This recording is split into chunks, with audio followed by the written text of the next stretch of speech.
Hello, thank you for joining us today as we talk about getting back into vocal shape and discuss strategies to get your choir back to singing together again. My name is Dr. Lydia Beasley.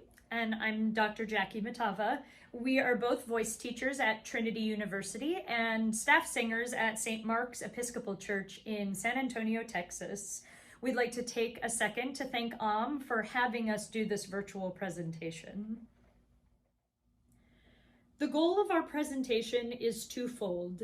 The first is to offer some answers to questions you might have as you plan for your first few choir rehearsals. These suggestions come from our experience singing at St. Mark's over the last few months as the pandemic has progressed and improved. Secondly, we will outline several vocal exercises to get your choir singing together again. Beginning with physical and breathing warm-ups, we then move on to 2 vocalises geared towards strengthening individual voices, and we'll end with 2 choral exercises to address intonation and blending.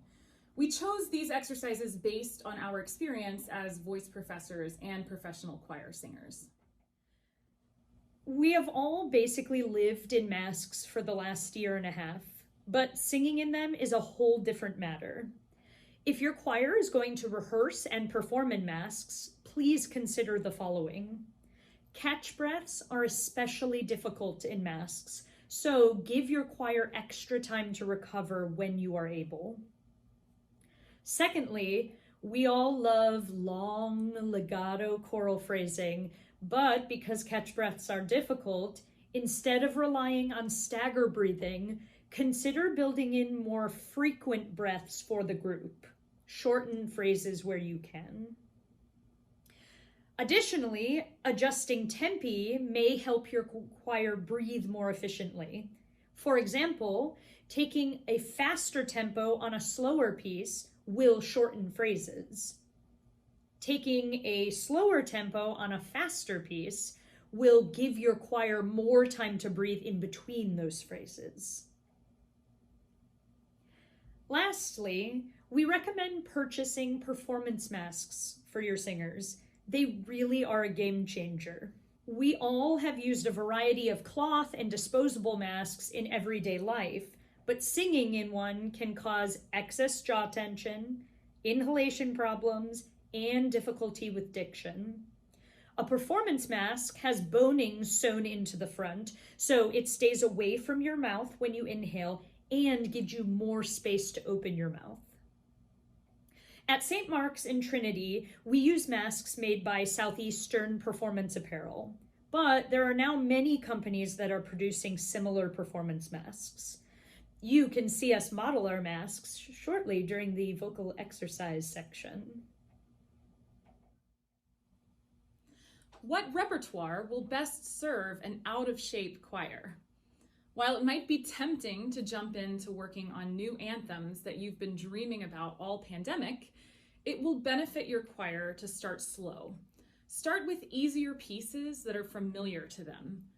This gives your choir a chance to ease into singing together without the added pressure of learning new music. Note learning can be taxing to the voice, and it is very likely that your choir has not been sight reading regularly. Also, choosing familiar works that are well-known and beloved will excite your singers for the coming season. You might even email choir members to ask for their favorite anthems and hymns. Avoid over-programming it until you gauge where your choir's at vocally and mentally. You can gradually add in more difficult, newer pieces as your singers get reacclimated to rehearsals. Keep in mind that shorter pieces are not necessarily easier. A longer piece with frequent interludes and a supportive organ accompaniment might be a better choice than a shorter a cappella piece. Finally, consider how much total singing is involved in each service. Hymns can be surprisingly taxing and can contribute to vocal fatigue. Try to balance the total service music so that it is exciting and achievable for all singers. How will you structure your first few rehearsals? If your schedule allows, Reserve the first 1 or 2 rehearsals to focus on vocalizing and reviewing easy, familiar pieces. During these rehearsals, take some time to review the basics of posture, breathing, and phonation. Remember that everyone, even your most experienced singers, will likely feel reduced vocal stamina, both from lack of rehearsal and singing in masks.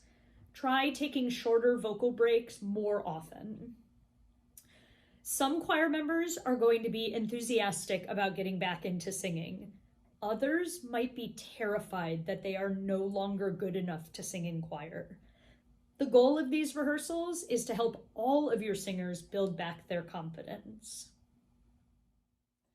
We recommend that you start your rehearsal with a physical stretch and a couple of physical warm-ups. So at first you can do any sort of general stretching. If you have anything that's your favorite, that's great, but the individual can decide for themselves what they need to stretch out.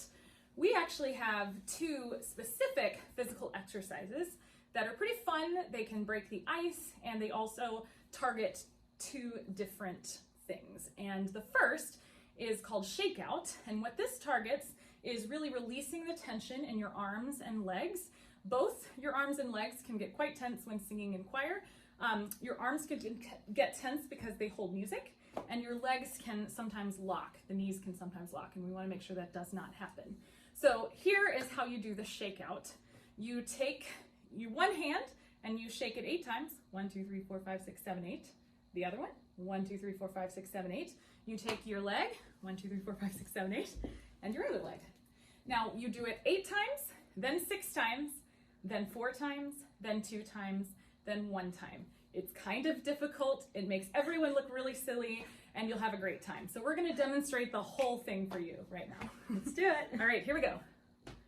Ready? 1, 2, 3, 4, 5, 6, 7, 8. 1, 2, 3, 4, 5, 6, 7, 8. 1, 2, 3, 4, 5, 6, 7, 8. 1, 2, 3, 4, 5, 6, 7, 8. 1, 2, 3, 4, 5, 6. 1, 2, 3, 4, 5, 6. 1, 2, 3, 4, 5, 6. 1, 2, 3, 4, 5, 6. 1, 2, 3, 4. 1, 2, 3, 4. 1, 2, 3, 4. 1, 2, 3, 4. 1, 2, 1, 2, 1, 2, 1, 2, 1, 2, 1, 2, 1. Woo! That's our shakeout exercise.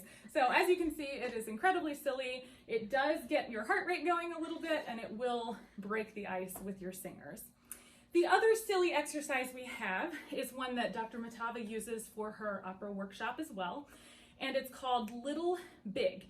And the idea is that you bring all of your muscles in, you crouch down to make the tiniest space possible, and then you explode outward into the biggest space possible. And what we do here is we actually are specifically tensing up muscles and then releasing them, and that can be really good. It shows you what kind of muscles you might be tensing. Sometimes that's the shoulders will tense up, and if you tense them and relax them, you'll actually see that you're holding more tension than you thought. So this is an exercise that will look very silly, but actually is quite helpful in choral situations. Okay, so we do the little big. Just say little and then go big. Okay, here we go. Make yourself as small as possible. Okay, and then explode to as big as possible. Do it one more time. Make yourself as small as possible, and then explode to as big as possible. This is a great time to get your choir thinking more and being more aware of their singing and rehearsing posture. So have them all stand and take a look at their feet. They should be at least shoulder width apart, no closer. And then no locked knees. And then have them just kind of shake out a bit and find this neutral stance and think ears over shoulders, shoulders over hips, and hips over feet. Obviously, your singers will not be standing for the whole length of the rehearsal, so you do need to also go over with them how to sit with good posture as well. And most of the concepts used in the standing posture can be used also for seated posture. So, number 1, you want to make sure that they sit at the edge of their seat with their feet planted, and then you can use the same rule of ears over shoulders, and you just stop that at the waist.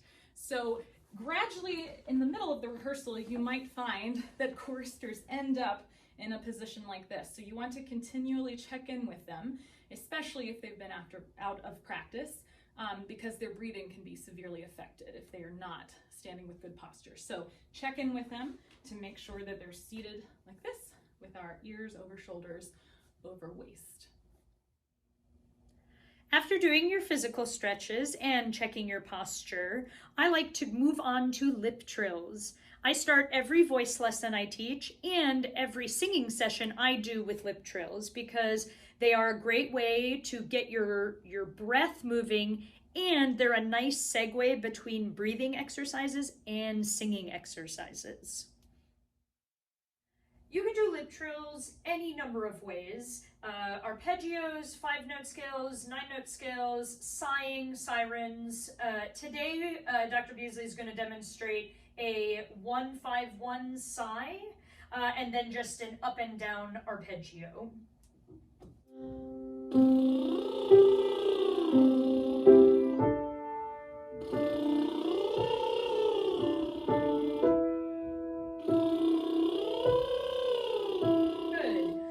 Singers are having trouble with the lip trills, you can always have them take their 2 fingers and put them on their cheeks, and it helps focus the lip trill and can make it a little easier. So Dr. Beasley will do a couple of those.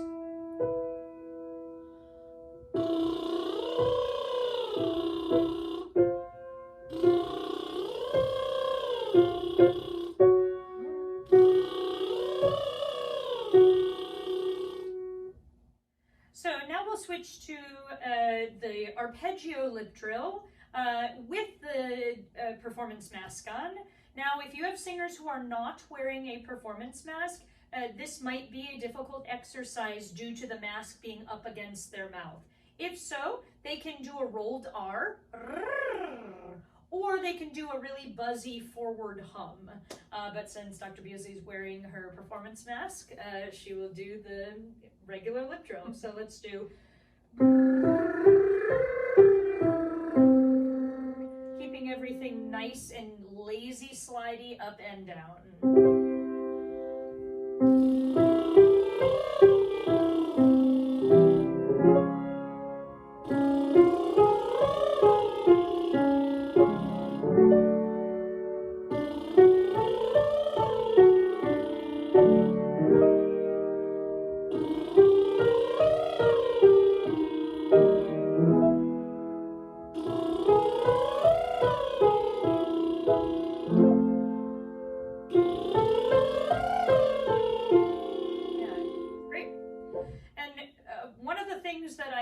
To do, especially when I have people singing with masks on, is I am trying to elongate the time in between the exercises to give the singers ample time to recover and breathe, so they're not doing very quick catch breaths, because that will fatigue them after a while. So very nice.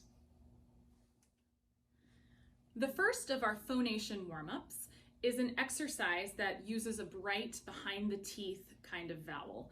You can use this as a middle voice exercise, especially for higher singers like sopranos and tenors. It really helps them warm up their middle tessitura.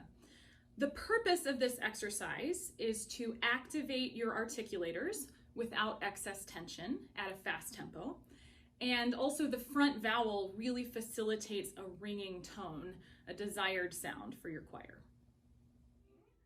And when you do this, make sure that your jaw stays nice and loose and that we don't lock in the sound with the jaw.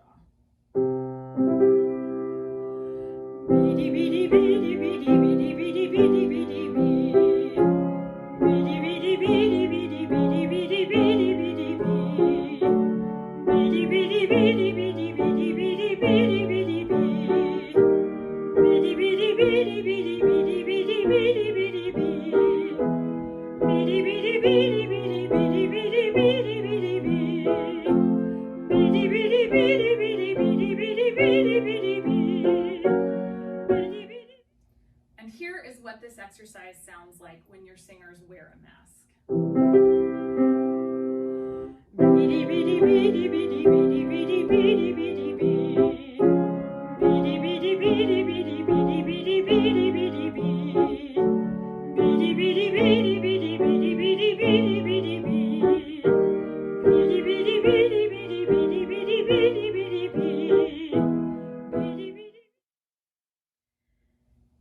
next phonation warm-up contrasts with the first one, which was speaky and worked with all of your articulators. This next one now uses larger intervals and text to work on range extension and legato line.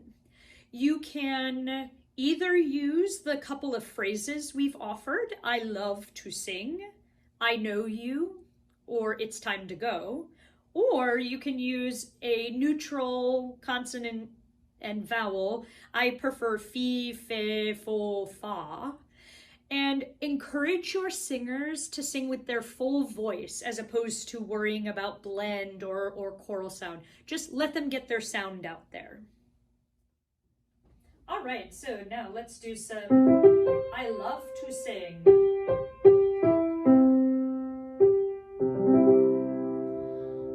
I love to sing.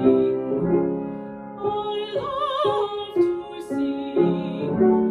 I love to sing. Good. And be careful in this exercise that your singers aren't using a lot of jaw movement when they do their L. So the difference between I love, the singers like to close their mouths to make the I and the L. See if you can get them to do it with only using their tongue. I love to sing. So they keep a nice open ah vowel. I love to sing. I love to sing.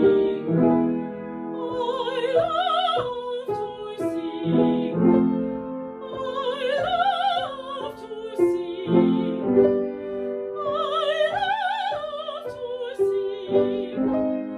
I love to sing. Yeah, and keeping that nice open ah from the I to the love gets more important as you go up into your higher range, especially for all of your sopranos. And here's what it sounds like with the singing mask on. I love to sing. I love to sing. I love to sing. I love to sing. I love to sing. Yeah, good. So obviously when the singers are wearing masks, you can't see their mouths. So it might be helpful for you to remove your mask to show that keeping the jaw nice and relaxed and not moving. I love. And so they can feel that and see it and then try it themselves. And here's one last iteration with the neutral word. So we're going to start with fi and then open up to fe, fo, and then fa as we get higher. So the first one will be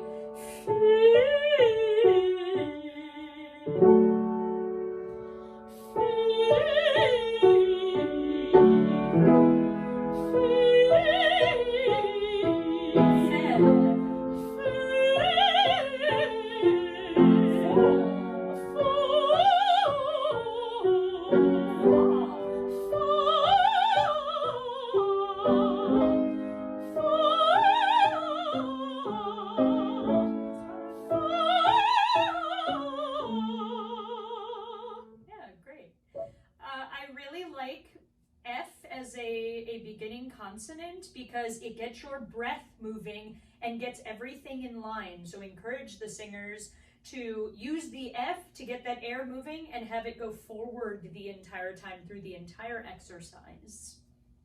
Great job. Our next two vocal exercises involve singing together as a group. We will address intonation, both against the piano or organ and also with each other, and blending together as a group. Obviously, we are not in a choral situation here. We're in a private studio, but you can use these exercises for your entire choir. This exercise will be a one-note exercise where you sing all of the pure vowels. And the order I like to use is E, A, A, O, U, so that we're starting with a closed vowel ending with the closed vowel and gradually opening up to ah and closing back. You can also start with ah and have the order ah, a, e, o, u. If you start at an ah vowel, the benefit to this is to create a nice tall placement that all of the rest of the vowels can follow. No matter which order you prefer, make sure to instruct your singers to minimize movements between those vowel sounds and to avoid locking the jaw. Our purpose of this, besides blending and intonation, is vowel harmonization. Each vowel should feel like they're a member of the same family. There should not be a significant difference between vowel sounds. And you can also work to build a nice legato line through the entire exercise. We will be demonstrating this exercise in two different ways. The first way, I will ask Dr. Matava to sing full voiced as if she was a soloist. This can be a great opportunity for people to use their full voices, even in a choral setting. And then the second way we will do it is if you wanted to focus on blending, I will actually ask her to minimize her vibrato and work instead on a focused sound. So we'll try the first way as a soloist. And here's what it will sound like.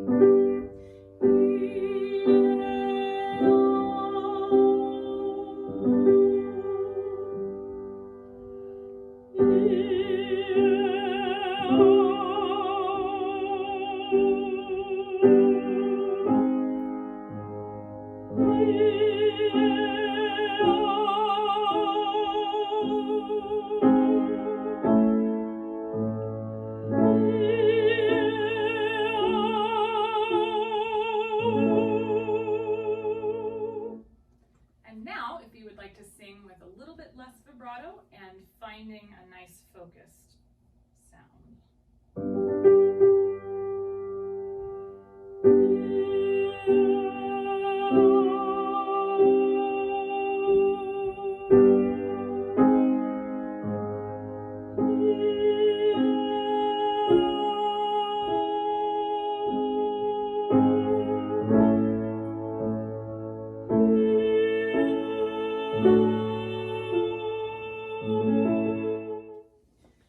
Try this masked only in the smaller vibrato and focused sound, and this is where you really need to remind your singers not to lock their jaw. There will be something resting against their jaw, and that can be really tricky sometimes.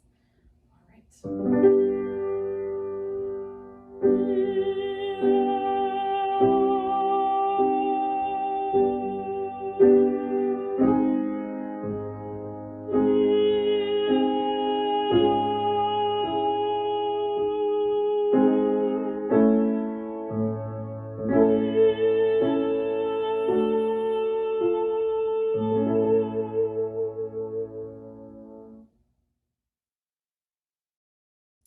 This next choral warm-up is a more advanced intonation exercise. The purpose of it is to work on intonation and blend within the choir, and also to work on pitch accuracy between half steps. So in this, you're tuning major chords, augmented chords, and minor chords. So begin with your choir on a major chord, middle C, 1, 5, 1, and 3 between the voice parts. And they will go through all of the vowels on mi, me, ma, mo, mu, keeping everything nice and legato. All right, so we're going to do this choral intonation exercise with music -2. So Dr. Beasley is going to sing the soprano, I'm going to sing the alto, and then I will also play all of the parts on the piano. So we start off with basses on do, tenors on sol, altos on do, and sopranos on mi. And we will go through the mi, me, ma, mo, and then ascend tenors first, then sopranos, and then bass alto. All right, so here we go. 3 and 4. Mi, me, ma, mo,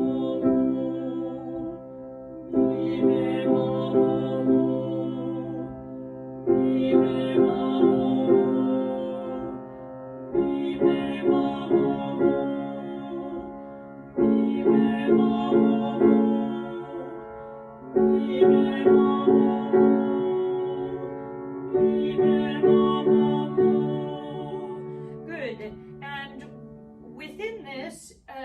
singers have to make slight adjustments based on where they are in the chord. It changes depending on what chord you are in. The goal of this is to do the exercise a cappella. However, if your choir needs a bit of support, no problem to have the keyboard lightly play underneath, especially when they're learning it, and hopefully you get to a point where you can work on it without the keyboard help. Your choir is going to be excited to get back to rehearsals, not just for the music, but also for the socialization and sense of community. Singers may even be more open than before to any changes you might want to make as a director. Consider it a clean slate. You may be able to address and improve choral issues that existed before the COVID interruption.